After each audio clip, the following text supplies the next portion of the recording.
Oi pessoal, tudo bom com vocês? Aqui é a professora Bia e na aula de hoje nós vamos falar um pouquinho sobre as características dos seres vivos. O que define um ser vivo? Como é que a gente sabe que um ser é vivo ou é um ser não vivo? Vamos ver algumas características principais? Vamos lá então? Primeira característica de um ser vivo, pessoal. Todos os seres vivos possuem estrutura celular. O que é estrutura celular? É uma célula. O que é a célula? A célula é a unidade básica do ser vivo. É a menor estrutura que nós vamos encontrar e que possui vida. Estas células, elas definem, as características de uma espécie, na verdade. É como se ela fosse... Vamos dar aqui um exemplo bem fácil para entender o que a célula faz. Tá? A célula é como se fossem os tijolinhos que montam uma casa. Quando a gente vai construir uma casa, nós utilizamos os tijolos para levantar as paredes, correto? No caso de um ser vivo, a célula ela funciona como se fossem os tijolinhos. Ela dá estrutura e formato ao ser vivo. Ok? Então, a célula é a unidade básica do ser vivo. E todos os seres vivos possuem célula. Todos, menos os vírus. Os vírus são os únicos seres vivos, de acordo com alguns autores, porque tem autor que não considera o vírus um ser vivo, mas nós seguimos o autor que considera, ok? Então, os vírus são os únicos seres vivos que não possuem células, ok? Eles têm outras características que definem ele como ser vivo, menos a estrutura celular. Tá? Então, vamos ver um pouquinho aqui como é que é formada uma célula? Então, pessoal, aqui nós temos um exemplo básico de uma célula. Nem todas as células vão ter esse formato, ok? As células, elas são diferentes, tá? Conforme a função que elas fazem. Elas podem exercer uma função de respiração, ela pode exercer uma função de digestão, formando sistemas, formando órgãos, ou até mesmo ser o próprio ser vivo completo. É isso mesmo! Tem seres vivos que têm apenas uma única célula, enquanto que outros seres vivos, as células funcionam como tijolinhos e dão formato ao organismo. Esses seres vivos que possuem mais de uma célula, nós dizemos que eles são seres pluricelulares, ou então multicelulares. Mas a gente já vai falar sobre isso depois, tá? Vamos primeiramente conhecer a estrutura de uma célula. Essa aqui é um exemplo básico, tá? Geralmente as células, elas possuem algumas organelas que formam elas, Algumas estruturazinhas que nós vamos encontrar dentro das células, tá? Mas o formato dela nem sempre vai ser redondinho assim. Isso aqui é só um desenho básico, um desenho explicativo. As células, elas podem ser diferenciadas no tamanho, tem célula que é maior do que a outra, tem célula que tem um formato mais alongado, outra mais arredondado. Então, os formatos são variados. Dependendo da função que ela faz, ela vai ter um formato diferente, ok? Esse formato aqui é um formato básico. Nós vamos encontrar esse tipo de célula aqui na nossa mucosa bucal, nas células que formam o tecido aqui da nossa boca, da nossa bochecha, ok? Então aqui, as células, quais são as estruturas básicas que formam uma célula? A célula ela pode ser dividida em núcleo.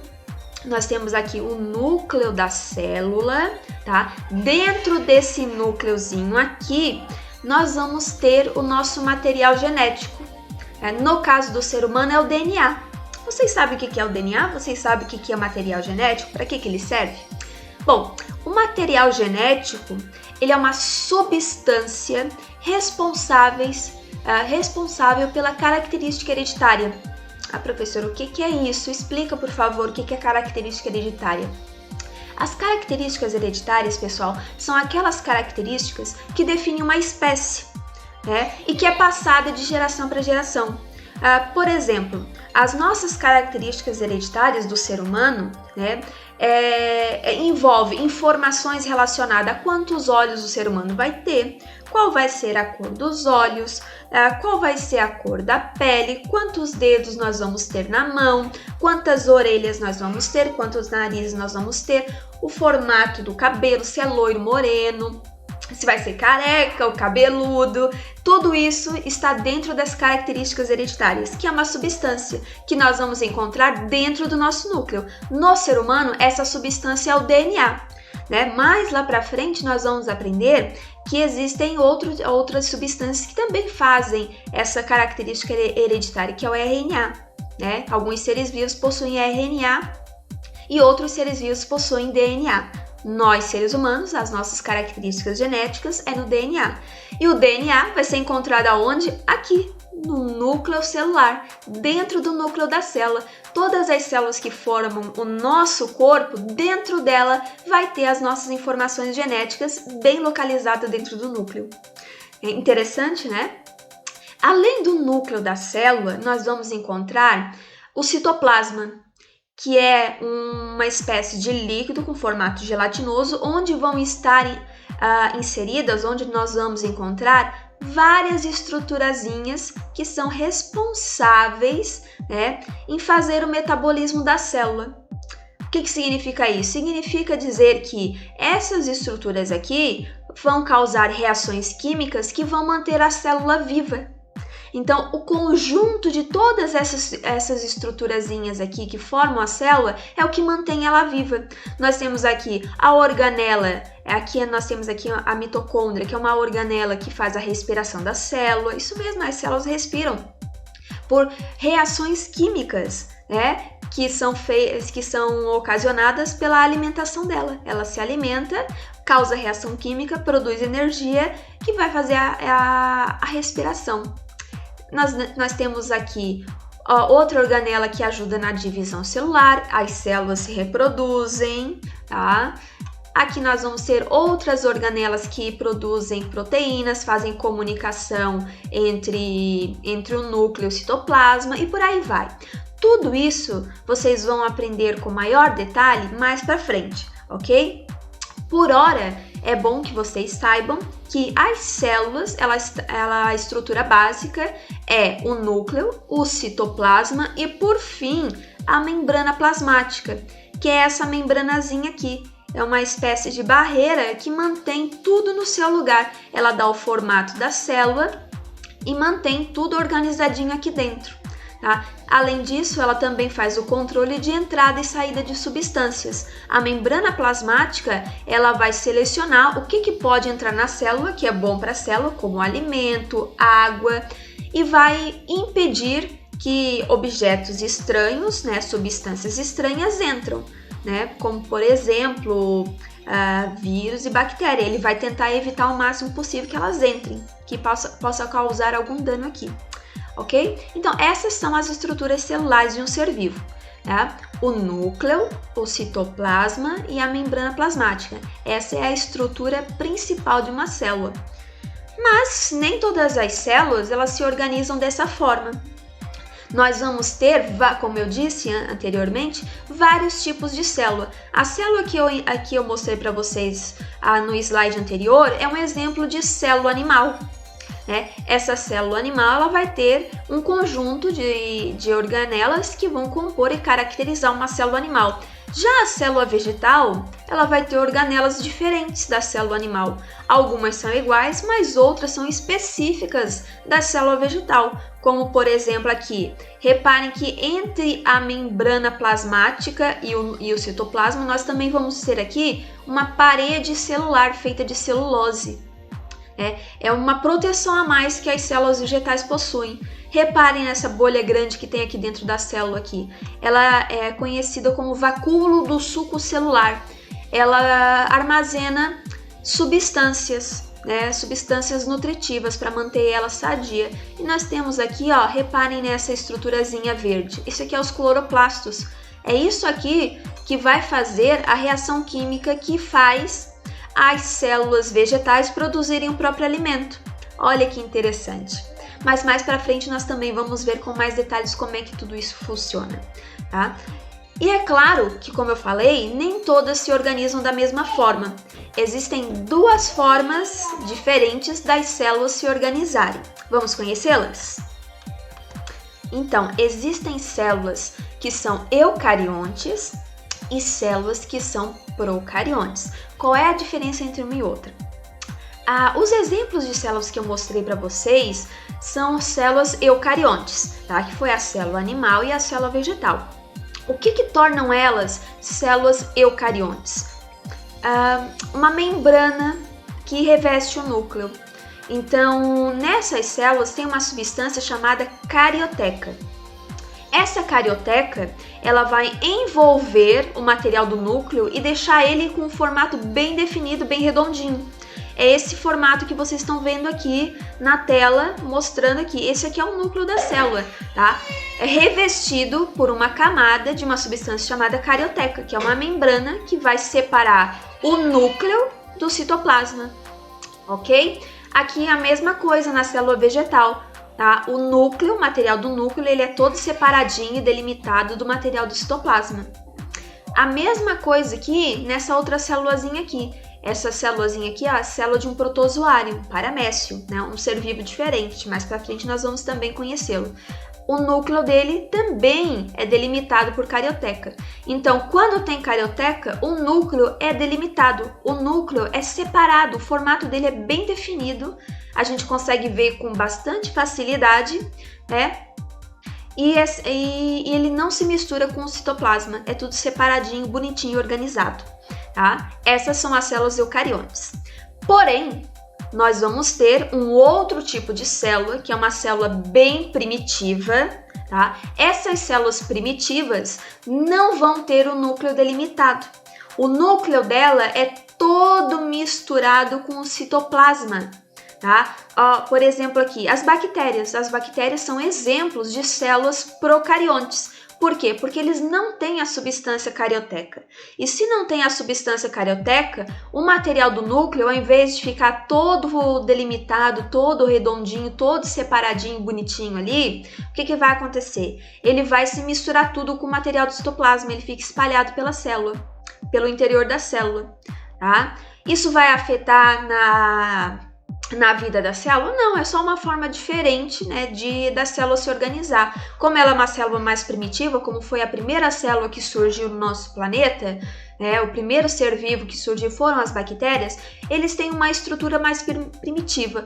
A partir do momento que os milênios foram passando e as células foram evoluindo, elas foram se modificando e se tornando eucariontes, tá? Então, nos dias de hoje, os únicos seres procariontes que vão existir são os seres que fazem parte do reino das bactérias, do reino Monera, ok? Então, essa é a primeira característica do ser vivo, né?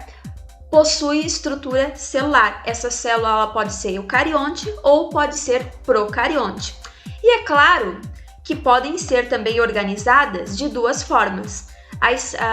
Os seres vivos eles podem ser unicelulares ou pluricelulares, como nós já comentamos lá no primeiro slide.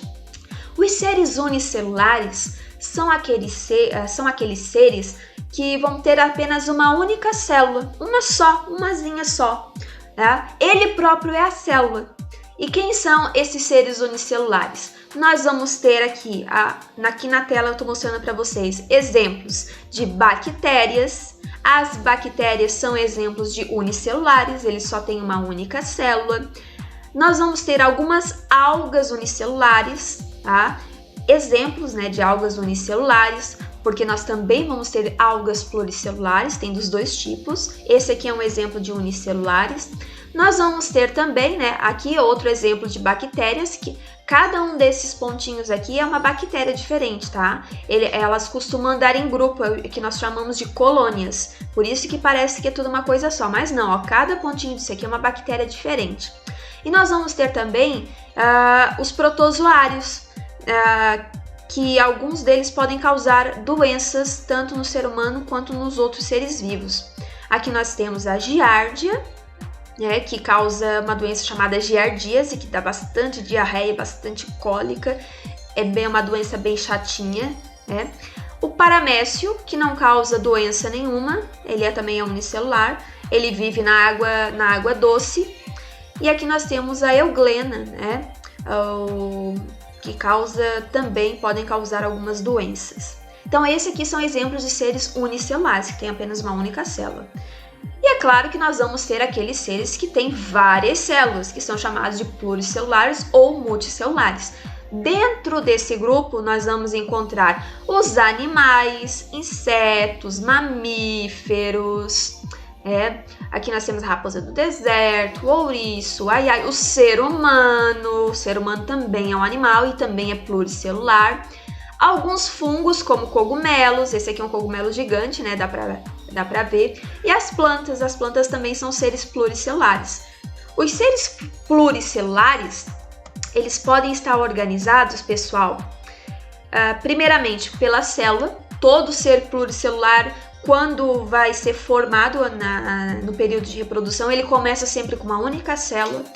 Essa célula ela vai se dividir e vai formar tecidos. Os tecidos nada mais são do que conjunto de células que fazem uma determinada função.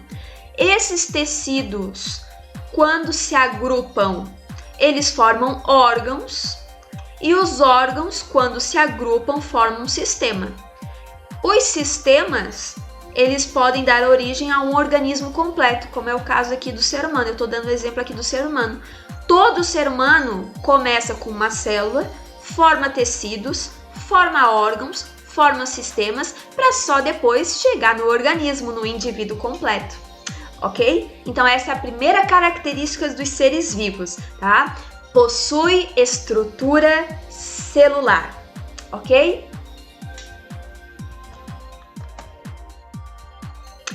Próxima característica que define um ser vivo. Todos os seres vivos precisam de alimento. Todos eles, sem exceção. Sem se alimentar, sem comer nada, um ser vivo não para de pé. Ok? E existem duas formas dos seres vivos se alimentarem. Eles podem ser seres autótrofos ou seres heterótrofos. Os autótrofos são aqueles seres vivos que produzem o próprio alimento, como é o caso das plantas, que fazem fotossíntese, eles produzem o próprio alimento. Algumas bactérias e alguns fungos também são capazes de produzir o próprio alimento. Então, eles são autótrofos. Eu sou capaz de produzir o próprio alimento. Já os heterótrofos, tá? Hétero significa diferente, trófo significa comida, comida diferente, se alimenta de seres vivos diferentes. Então, esses seres que são heterótrofos, eles não são capazes de produzir o próprio alimento, eles têm que se alimentar de outros seres vivos. Nós, seres humanos, somos seres heterótrofos, porque a gente não é capaz de produzir o nosso próprio alimento, tá? Nós preparamos o nosso alimento, nós cozinhamos o nosso alimento, mas fazer o alimento mesmo, a gente não faz, né? A gente pega o feijão, pega o arroz, cozinha a carne, frita cebolinha, come uma banana, come uma fruta, enfim, nós nos alimentamos de outros seres vivos, ok? Aqui nós temos alguns exemplos de animais se alimentando, né? O panda se alimentando de brotos de bambu, o leão se alimentando de carne de zebra, né? O tubarão, o elefante, todos esses seres aqui, ó, são seres heterótrofos, eles têm que se alimentar de outros seres vivos.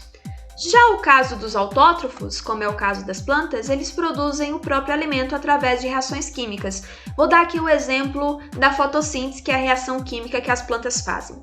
As plantas, elas capturam a luz do sol, misturam com a água, tá? Misturam com o gás carbônico que pega da atmosfera e vai ocorrer uma reação química. O resultado dessa reação química é um açúcar chamado glicose, que a planta usa para se alimentar, tá? Então a planta ela é capaz de produzir o próprio alimento através do processo de fotossíntese. Algumas bactérias também podem fazer processo de fotossíntese, que é o que nós chamamos de cianobactérias, tá? Elas fazem a fotossíntese também pelo mesmo processo. E tem algumas bactérias que fazem um processo de quimiossíntese, um processo semelhante, porém com substâncias diferentes. E também tem alguns fungos e bactérias que produzem o próprio alimento através de um processo chamado fermentação. Mas todos esses processos químicos vocês vão ver mais tarde nos outros anos, ok? Por hora, é importante que vocês saibam que os seres vivos precisam de alimento, sem exceção. Alguns produzem o próprio alimento, outros se alimentam de outros seres vivos, ok? Próxima característica: todos os seres vivos possuem um ciclo vital. Todos os seres vivos possuem um ciclo de vida. Não significa que todos eles vão completar o ciclo, mas todos eles possuem. Todas as espécies de seres vivos nascem, crescem, podem se reproduzir, podem envelhecer e morrem, ok? Nem sempre um ser vivo vai completar o ciclo completo. Às vezes ele só nasce e já morre.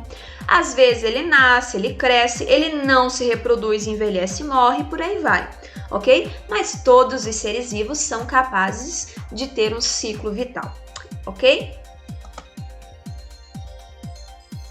Todos os seres vivos são capazes de reprodução, todos eles, tá? E nós vamos ter vários tipos diferentes de reprodução. Nós vamos ter a reprodução chamada de assexuada, que é aquele tipo de reprodução que o ser vivo se reproduz sozinho, sem a ajuda de um parceiro. Então não tem mistura de material genético, a genética deles não se misturam, então todos os filhinhos deles serão clones, todos eles vão ser iguais às mães. Tá? Sem exceção. Nós vamos ter aqui reprodução assexuada por brotamento, que vai surgir um brotinho.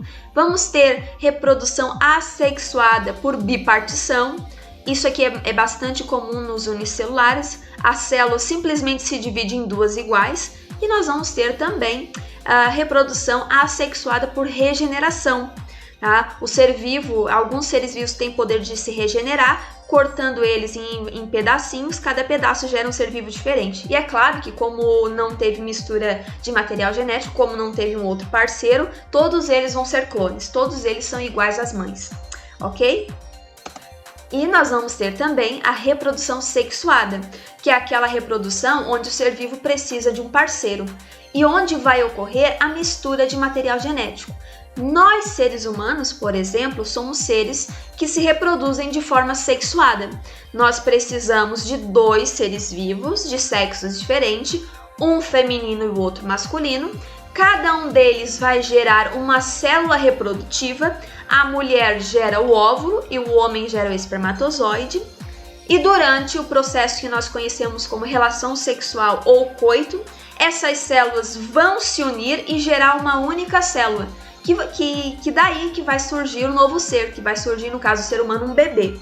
No caso dos outros seres, podem ocorrer de várias formas diferentes, como é o caso aqui das rãs. As rãs, a reprodução é sexuada, mas a união das células reprodutivas ocorre na água. A fêmea joga o óvulo dela na água, o macho joga o espermatozoide dele na água e na água eles vão se encontrar. As plantas também podem se reproduzir de forma sexuada, através do processo conhecido como polinização. Com a ajuda de alguns animais polinizadores, é retirado a célula masculina de uma flor, leva para uma flor, para outra flor, e lá essa célula reprodutiva vai se encontrar com a outra célula reprodutiva da flor, e daí vai surgir o fruto. Mas esse processo nós vamos ver com mais detalhes num conteúdo mais adiante, ok? Por hora, é importante que vocês saibam que todos os seres vivos são capazes de reprodução. Alguns se reproduzem de forma assexuada, sem mistura de material genético, e outros se reproduzem de forma sexuada, com mistura de material genético, ok? Outra característica dos seres vivos: todos os seres vivos têm metabolismo próprio. O que é o metabolismo? São as reações químicas que ocorrem dentro do corpo dos seres vivos. Os seres vivos, eles são capazes de fazer respiração, digestão, excreção e entre outras reações que podem ocorrer dentro do corpo dele, ok? Todos eles têm metabolismo próprio. E por fim, todos os seres vivos são capazes de reagir a estímulos do ambiente. tá? Eles são capazes de identificar luz, sentir frio, sentir arrepio, sentir dor e entre outros estímulos que ele pode estar recebendo do ambiente. Alguns seres vivos recebem mais estímulos do que outros. Eu não posso dizer que uma bactéria vai sentir o mesmo nível de dor que um ser humano, não vai. São seres vivos totalmente diferentes, cujo metabolismo funciona de forma diferente, mas as células, mas os seres unicelulares também são capazes de receber alguns estímulos, ok? Então, pessoal, a aula de hoje encerra aqui. Espero que vocês tenham compreendido. Se vocês não compreenderam alguma coisa, é só mandar um recadinho para a professora, tá bom? Que a professora vai explicar para vocês, ok? Um beijo e até a próxima aula e tchau, tchau!